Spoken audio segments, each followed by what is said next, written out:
இனி எதுக்கு இந்த ஜீவனை நான் வெறுக்கிறேன், என்ன நான் வெறுக்கிறேன், என்னுடைய காரியங்களை நான் வெறுக்கிறேன், எதுக்கு இந்த பூமியில நான் இருக்கேன்னு தெரியல அப்படின்னு நினைச்சிட்டு இருக்க உங்களுக்கு கர்த்தர் சொல்லுகிறார், உன் ஆவியை நான் உயிர்ப்பிக்க பண்ணுவேன். எதை நினைச்சு நினைச்சு நீ வேதனைப்பட்டு இப்படி ஆயிட்டேன்னு இனி எதுக்கு நான் இருக்கணும்னு நினைச்சீங்களோ அந்த ஆவியில ஒரு உயிர்ப்பிக்குதலை கர்த்தர் கொண்டிருக்கிறார். பாருங்க, அப்பொழுது இஸ்ரவேல், என் குமாரனாகிய யோசேப்பு இன்னும் உயிரோடு இருக்கிறான், இது போதும்,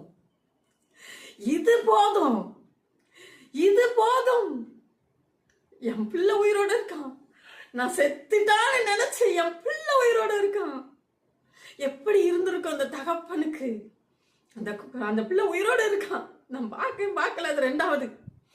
ஆனா இன்னைக்கு நான் கேள்விப்படுறேன், என் பிள்ளை